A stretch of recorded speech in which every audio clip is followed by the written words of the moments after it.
Ever feel like you're just kind of stuck in a rut, like you need to get a fresh perspective on things? Oh, absolutely. Yeah. Today's deep dive, we're going all the way back to 8th century China, Okay. to a time of incredible artistic innovation and exploration. I like it.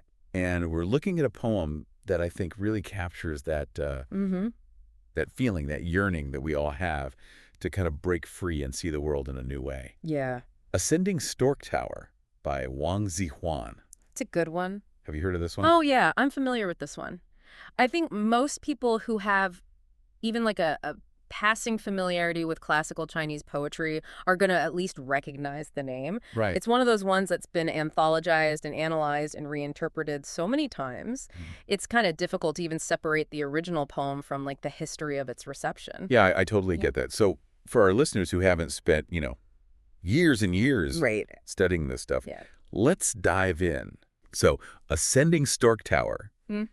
Paint the picture for us. This is 8th century China. We're standing in front of this majestic tower, and the sun is starting to set. What's going on? Yeah, so you've got this incredible view, right? You can see for miles around, and the sun is hitting everything just right. Yeah.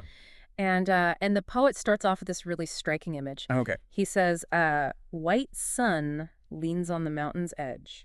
White sun, huh? Yeah, you don't hear that every day, do you? No, not really. I mean, I would think about like a sunset and all the beautiful colors, but white Right. isn't usually the first thing that comes to mind. Exactly, but that's what makes it so interesting. Okay. See, he could have just said sunset, right? Yeah. Everyone's seen a sunset. But by calling it the white sun, he's doing something really clever. Okay, what's he doing? He's evoking that kind of harsh glare you get when the sun is low on the horizon. You know how it almost blinds you? Yeah. It's like he's capturing that intensity, the way the light seems almost solid, like it's physically pressing down on the mountain. It's interesting because there's also this sense of finality, like the day is ending, but at the same time, Yeah, there's this anticipation of what's to come. absolutely. And that's where the next line comes. In Yellow River towards the ocean flows. So we go from this image of the sun kind of frozen in place to this vast river Yeah, constantly moves. flowing towards the endless ocean. Exactly. And that contrast between the static and the flowing, the finite and the infinite, it's not an accident. Okay, I was just going to say, what's he getting at there? It's all about the bigger picture, right? Like the poem's not just about a pretty sunset. Right. It's about these huge forces that are always at work. The passage of time, the cycles of nature, the human journey. That makes me think, the Tang Dynasty was a time of incredible exploration, right? Like they were sailing all over the place, trading with other cultures. Exactly. It was a golden age for China. So do you think that desire to explore the world, to see what's beyond the horizon, do you think that influenced the themes of the poem?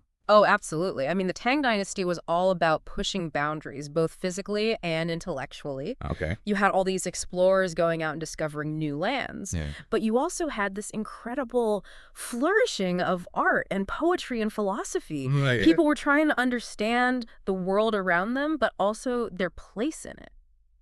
And it sounds like Ascending Stork Tower really captures that duality. Exactly. On the one hand, you have these breathtaking images of nature, right? The sun, the mountain, the river. Yeah. But then you have this human element, this yearning for something more, and that comes through really clearly in the next line.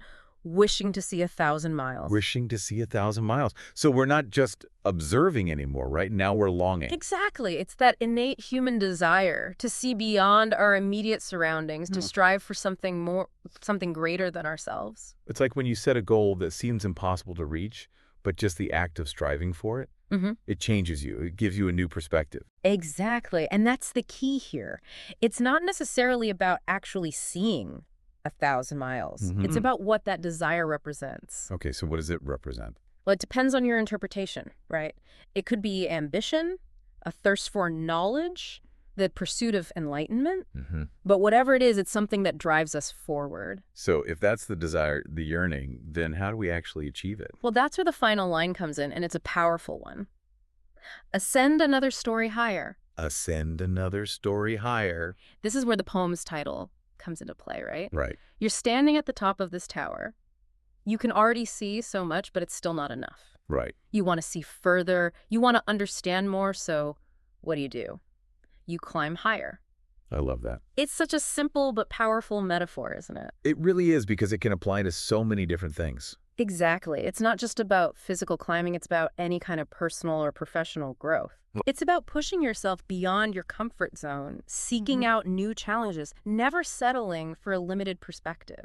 It's about constantly striving to ascend another story in our lives. Exactly. And the beauty of it is that it's up to each of us to decide what that means. Yeah. What does ascending another story look like for you? Is it learning a new skill? Is it finally having that difficult conversation? Is it changing your entire outlook on life? It's such a profound question, and there's really no right or wrong answer, is there? Exactly. It's a deeply personal journey. So as you go about your week, I want to challenge you to think about that. What does ascending another story look like in your own life? What peak are you willing to climb to gain a wider, more expansive view of yourself and the world? Remember, sometimes all it takes is a shift in perspective, a willingness to climb higher, to see further than you ever thought possible. I love it.